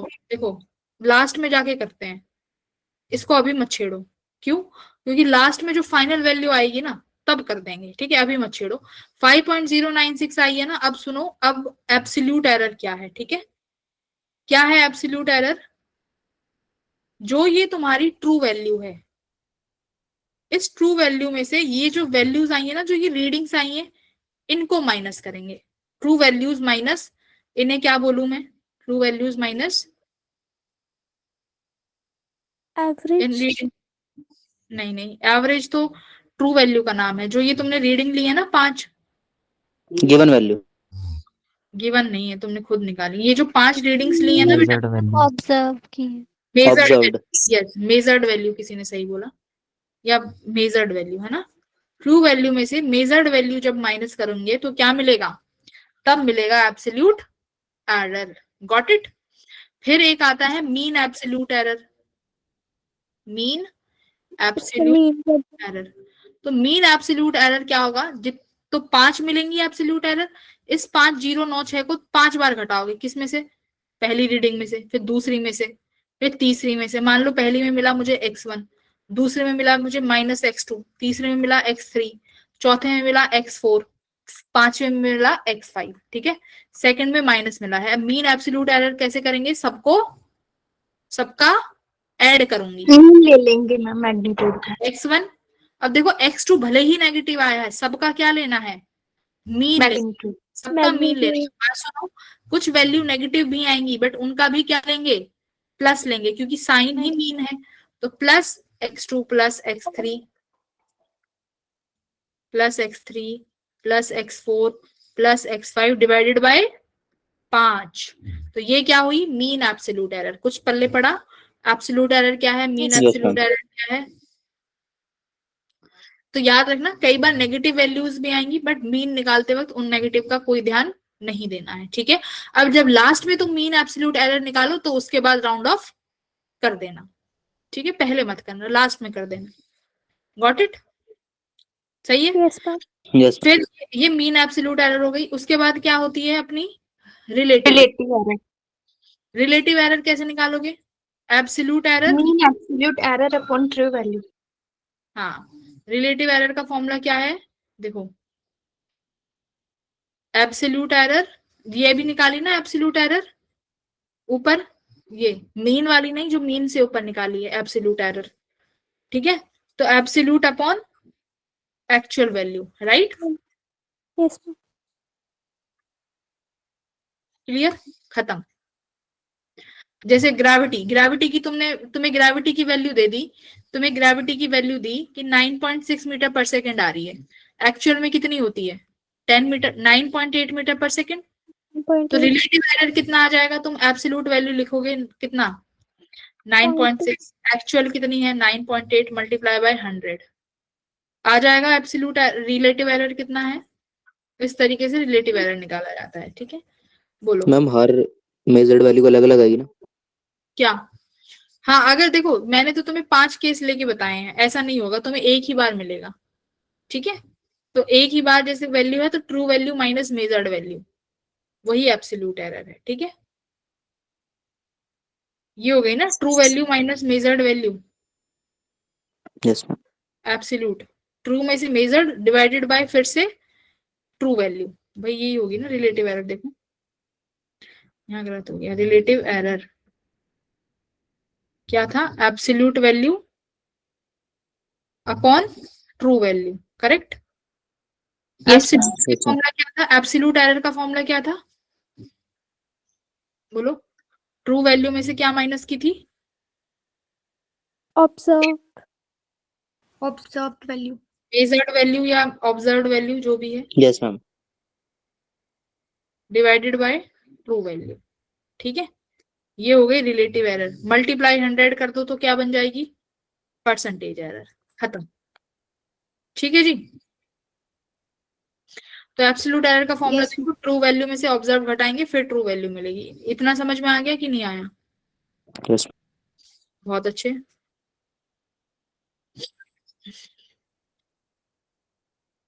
फिर उसके बाद देखो, उसके बाद तुम्हें मैं ये यहाँ से रफ कर रही हूँ, कॉपी में लिख लेना। चलो ये क्वेश्चंस के थ्रू ही कराऊंगी। क्या ये स्क्रू गेज और इसकी थ्योरी करा दूं? Yes ma'am. रिलेटिव एरर में ना एक पॉइंट रह जाएगा जिसमें हम एरर का मल्टीप्लाई और वो करते हैं, वो क्वेश्चन से समझा दूंगी। ठीक है, वो एक दो क्वेश्चन कराऊंगी, उससे समझ में आ जाएगा। आ जाओ अब अपने मेजरिंग डिवाइस पे। ठीक है, सबसे पहले आता है वर्नियर कैलिपर। देखो डायग्राम भी है, ये दिख रहा है कुछ ग्राफ टाइप, ये डायग्राम दिख रहा है। Yes yes ma'am. Ma'am.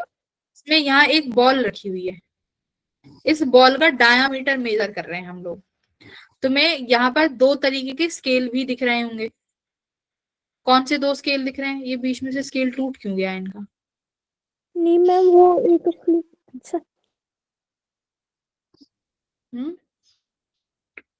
Scale कैसे तोड़ दिया इन्होंने, चलो छोड़ो।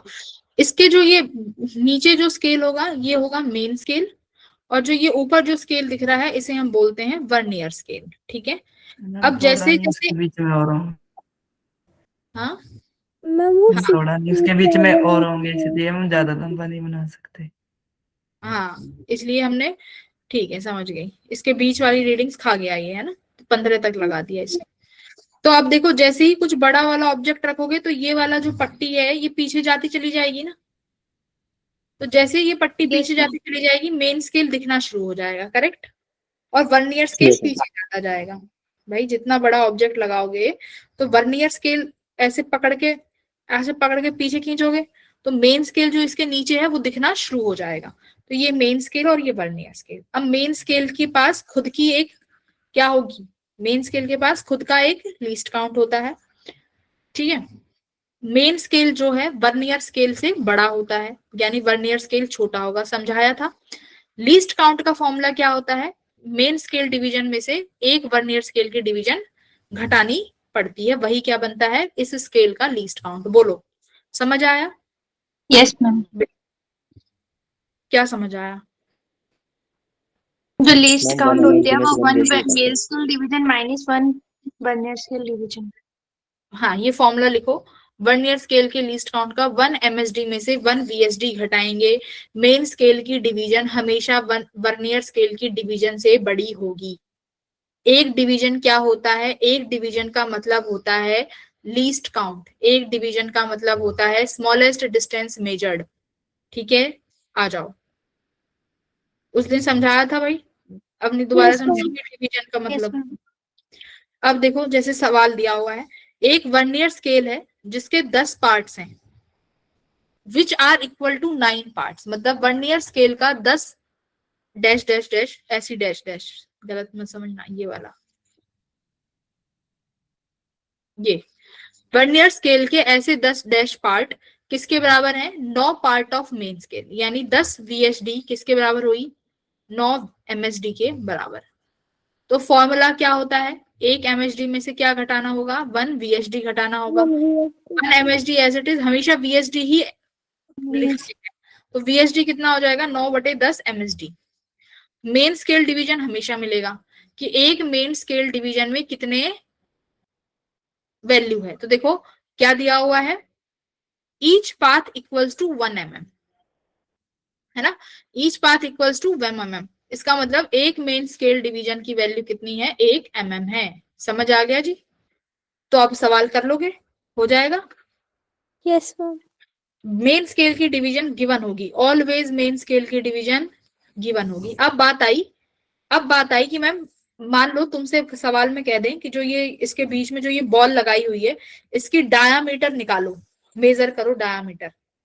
अब जैसे तुम मान लो बीटेक के फर्स्ट ईयर में जाओगे, बीटेक के फर्स्ट ईयर में मैकेनिक्स होती है, टोटली मैकेनिक्स की लैब में जाओगे, पहला ही एक्सपेरिमेंट यही होता है, वर्नियर कैलिपर, स्क्रू गेज। अब वहां पे तुमसे टीचर्स बोल रहे हैं कि चलो इसका मुझे वो निकाल के बताओ, डायामीटर। अब जिन बच्चों ने ये लेक्चर मिस कर दिया वो कहाँ से डायामीटर निकालेंगे, है ना। तो डायामीटर निकालने का फॉर्मूला ये होते हैं, शायद 12th में भी कराते हैं, आई डोंट नो तुम्हारे स्कूल में कराया नहीं। मैम 11th में। यस मैम 11th में।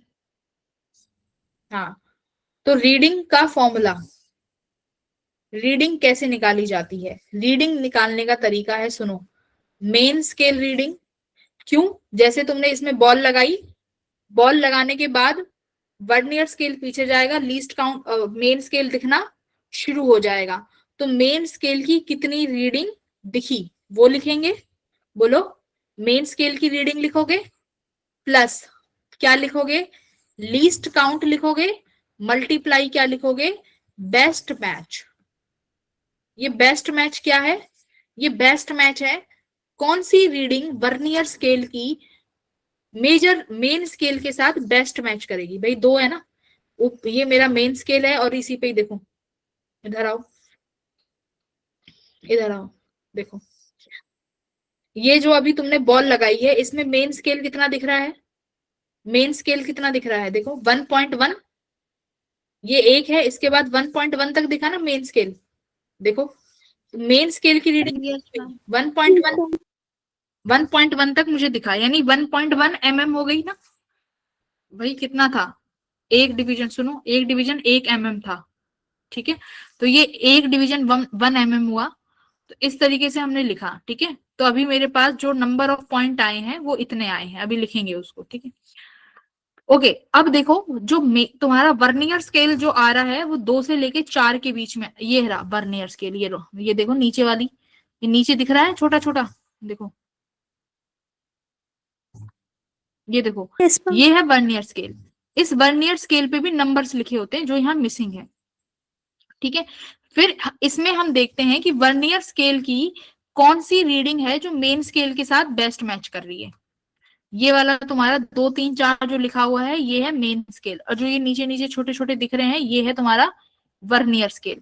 ये वर्नियर स्केल जो है इसके साथ बेस्ट मैच करता है, वो बेस्ट मैच फाइंड करके वो वैल्यू लिखनी होती है, ठीक है। सवाल में तुम्हें वो वैल्यू गिवन होगी, कैसे गिवन होगी वो सवाल से पता चलेगा। आओ, तो फॉर्मूला जो है रीडिंग नोट करने का वो ये है, क्या?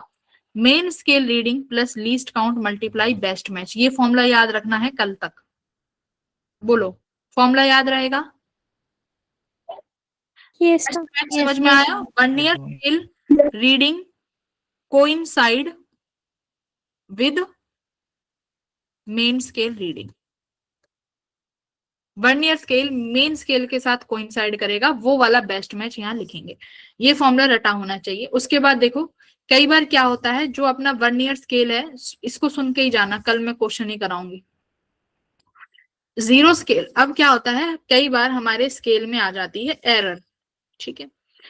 अब जो जीरो एरर है उसमें क्या होगा, देखो तुम्हारे पास मैंने क्या बोला था, मेन स्केल के ऊपर क्या चढ़ा होता है? मेन स्केल के ऊपर वर्नियर स्केल चढ़ा हुआ होगा। उस जब कोई ऑब्जेक्ट रखेंगे तो वर्नियर स्केल को पीछे खिसकाएंगे, मेन स्केल दिखना शुरू हो जाएगा। बट जब तक कोई ऑब्जेक्ट नहीं रखा है तो मेन स्केल का 0 वर्नियर स्केल के 0 के साथ क्या करना चाहिए? Coincide, collide. हाँ कोइंसाइड करना चाहिए। तो कैसी एरर आई? कैसी error? Zero zero, zero. Zero error. लेकिन अगर हमने कोई ऑब्जेक्ट मेजर करने के लिए नहीं रखा है और मेन स्केल और वर्नियर स्केल की 0 कोइंसाइड नहीं कर रही, तो समझ जाओ एरर है, इंस्ट्रूमेंट में ही एरर है। तो जो हम रीडिंग लेते हैं उन रीडिंग को फिर हम एरर फ्री करते हैं। एरर फ्री कैसे करेंगे? देखो, एरर का फॉर्मूला क्या है? एरर का फॉर्मूला है, एरर दूर भगाने का फॉर्मूला है, जो तुमने रीडिंग ली है ऊपर जो फॉर्मूला था उससे जो रीडिंग ली है माइनस कर दो 0 एरर, ये फॉर्मूला है। ठीक है,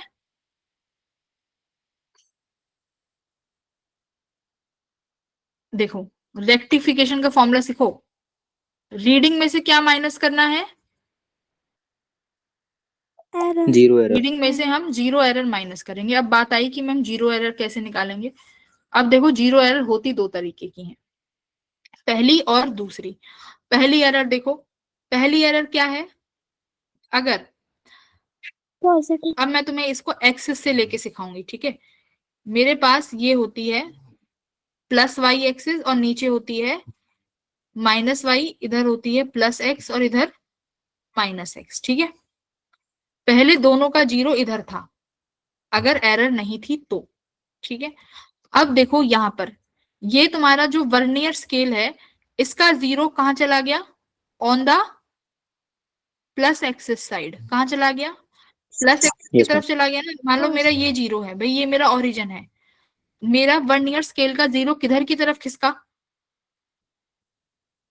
इधर खिसका, पॉजिटिव प्लस एक्सिस। तो याद करने का तरीका है, अगर वर्नियर स्केल का 0 प्लस एक्स की तरफ खिसके यानी राइट हैंड की तरफ खिसक जाए, मेन स्केल फिक्स है, हम वर्नियर स्केल से देखेंगे। मेन स्केल को फिक्स कर दो, अगर वर्नियर स्केल की 0 खिसक गई आरएचएस की तरफ यानी प्लस एक्सेस की तरफ, तो कैसी 0 एरर है? पॉजिटिव। पॉजिटिव 0। अब एरर निकालेंगे। अब देखो ये जो 0 एरर है ये साइन के साथ रखी जाएगी, 0 एरर को साइन के साथ रखेंगे फॉर्मूले में। प्लस की 0 एरर है तो प्लस 0 एरर, ओके। अगर ये खिसक जाए, देखो अब ये मेन स्केल फिक्स कर दो, अब ये किधर की तरफ खिसक गई भाई? मेन स्केल के देखो लेफ्ट की तरफ खिसक गई, नेगेटिव एक्स की तरफ खिसक गई। नेगेटिव एक्स की तरफ और बच्चों को दिख रही है कि खिसकी है कि नहीं खिसकी? देखो यस मैम। Yes ma'am. ये जो मेन स्केल का 0 है ना, इसको ओरिजिन मान लो, मेन स्केल के 0 को ओरिजिन मान लो। अब देखो आरएच ये वर्नियर स्केल किधर खिसक गया? नेगेटिव एक्सिस, तो नेगेटिव मतलब नेगेटिव 0 एरर। ऐसे याद कर लो क्योंकि समझाने में बहुत डिटेल में जाएगा और अभी उसका समय नहीं है, ठीक है। तो क्या आएगा? नेगेटिव 0 एरर आएगा। अभी मैं तुम्हें समझाने का काम कर रही हूँ, बस तुम्हारे नंबर आ जाए किसी तरीके, ठीक है। तो ये बना नेगेटिव 0 एरर, क्लियर हुआ? अब देखो जब भी फॉर्मूले में तुम एरर लिखोगे तो एरर साइन के साथ रखना। अगर नेगेटिव एरर है तो 0 error, negative 0 error. Positive 0 error है तो पॉजिटिव 0 एरर। बात समझ में आई? तो यहाँ देखो एरर लिखोगे तो क्या लिखोगे? रीडिंग माइनस, माइनस की 0 एरर है तो ये क्या हो जाएगा यहाँ पे? रीडिंग प्लस 0 एरर, ठीक है। समझ आई? यहाँ क्या होगा? एरर को रेक्टिफाई करोगे तो यहाँ रीडिंग माइनस प्लस का 0 एरर, ठीक है। ओके, आई थिंक समझ में आ गया होगा। अब बात आई एरर कैसे लिखेंगे, ठीक है।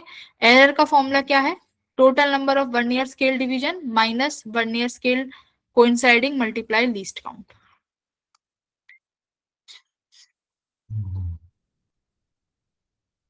क्या लिख दिया इसने? 0 error is always subtracted from the reading, तो ठीक है ये तो सही लिखा है। if the 0 error is positive, yes its value as is calculated as we take any normal reading, ठीक है। नेगेटिव देखो ये फॉर्मूला रहने दो, जब क्वेश्चन आएगा ना मैं क्वेश्चन के हिसाब से कराऊंगी, कुछ रटने की जरूरत नहीं है तुम्हें। 0 एरर में कुछ नहीं रटना, ठीक है, कुछ नहीं रटना। बस ये फॉर्मूला जो लिखवाया है बस ये फॉर्मूला एक याद करो, ये जो फालतू बकवास है ये नहीं। फिर आता है स्क्रू गेज। स्क्रू गेज का लीस्ट काउंट क्या लिखवाया था? Pitch upon total number of division on circular scale. Pitch क्या होता है? 1 डिवीजन ऑफ मेन स्केल, ये भी लिख सकते हो। या फिर ऐसे लिखो कि अगर मैंने एक सर्कुलर रोटेशन दी तो उसके बाद मेरा मेन स्केल ने कितना डिस्टेंस चला, है ना।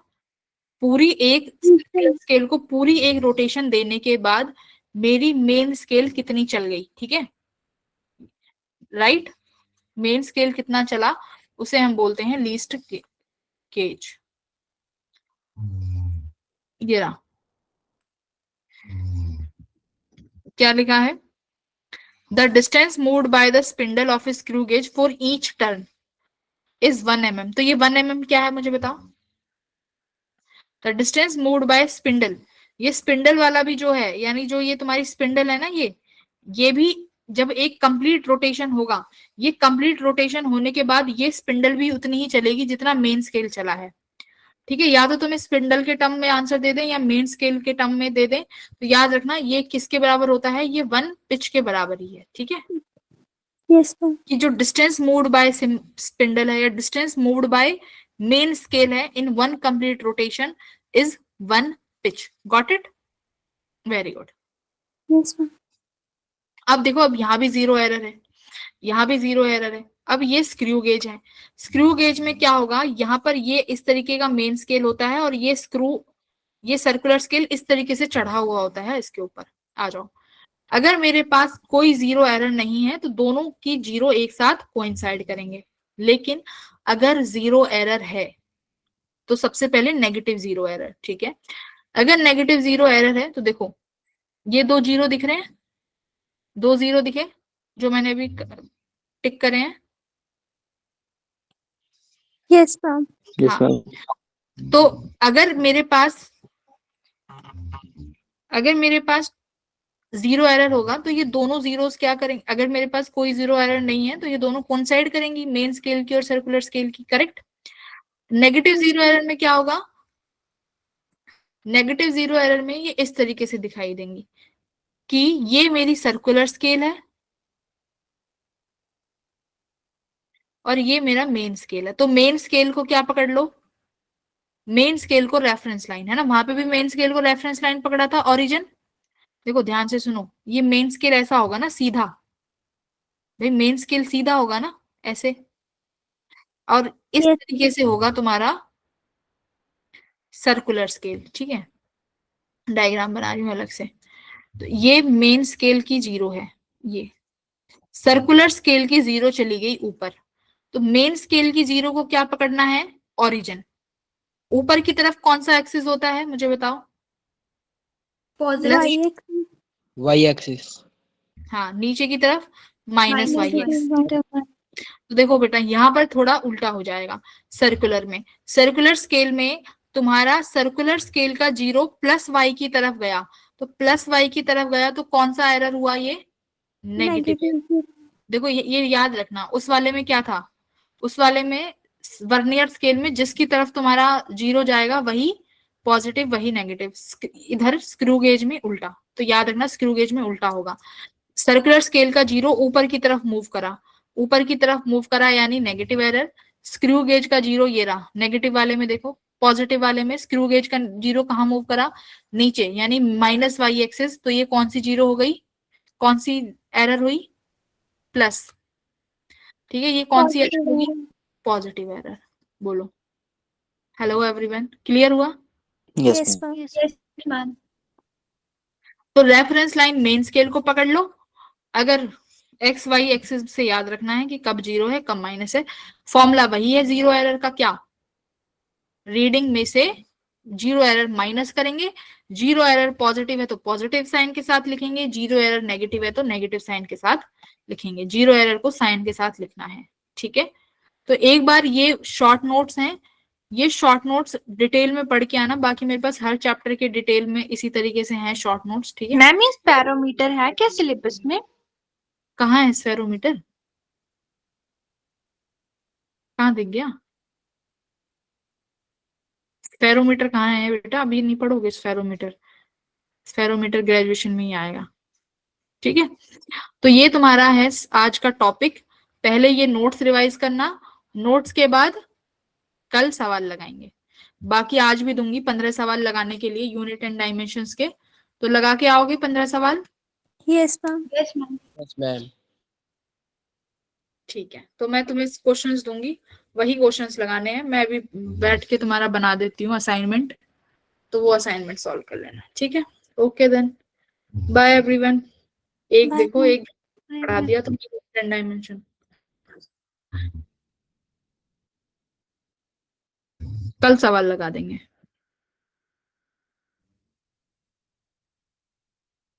जिसको डाउट हो पर्सनली पूछ लेना, डोंट वरी।